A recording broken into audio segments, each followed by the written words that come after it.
هەڕەشەکانی بەغدا گەیشتە دوایین قۆناغ 20 دەروازەی نایاسایی بڕیاری داخستنیان دەرچوو.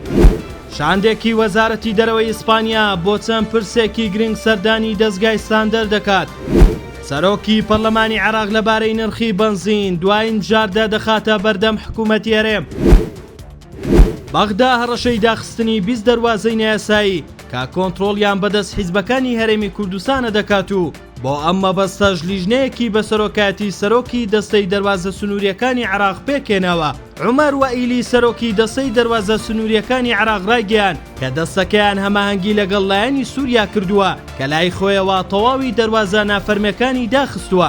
مەژوای کردووە جوڵەی بازرگانی بەناچاری تەنها لە ڕێگەی دەروازە فەرمیای فیدراڵیەکانەوە بێت و داهاتەکانی زیاد بکات. وائیلی لە چاوپێکەوتنێکی تەلەڤیزیۆنی داوتیشی سەردەمی هەژمون و دەزوەردانی حیزبی لە دەروازە سنووریەکاندا کۆتایی پێهاتووە. ئەوە لە کاتێکدایە چەندین ساڵە حکوومەت یەرێم دەڵێت دەروازەی نایاسایی دادەخەین کە چیدا نەخستووە، بەڵام ئێستا دەبێت بە ناچاری لە ژێر فشاری بەغدا بچنە ژێرباری داخستنی ئەو دەروازانە.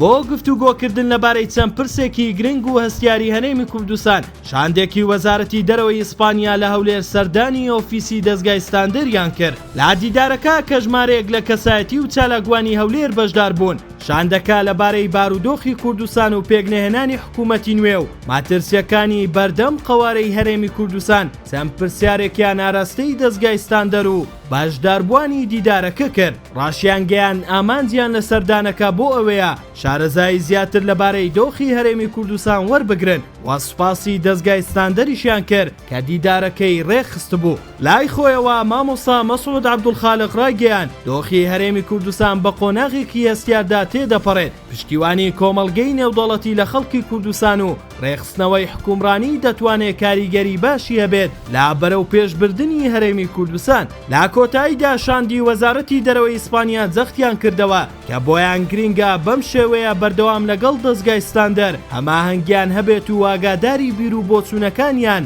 لەبارەی هەرێمی کوردستان و ناوچەکە ببن.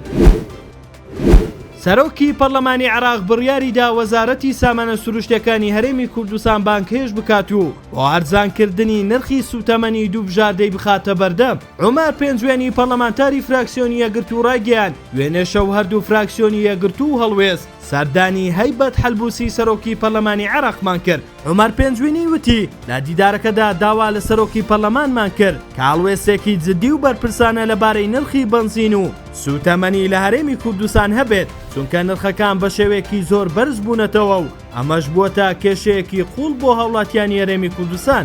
سەرۆکی پەرلەمانی عێراق لە دیدارەکە ڕایگەیاندووە یان دەبێت حکوومەتی هەرێمی کوردستان بنزین بە نرخی 450 دیناری دابەش بکات یان 50,000 بەرمیل نەوتەکە ڕادەستی حکوومەتی عێراق بکاتەوە. ئەوە لە کاتێکدایە تاوەکو ئێستا حکوومەتی هەرێم شکستی هێناوە لە چارەسەرکردنی کێشەی بنزین و ڕۆژ لە دوای ڕۆژ نرخەکەی بەرزتر دەبێتەوە.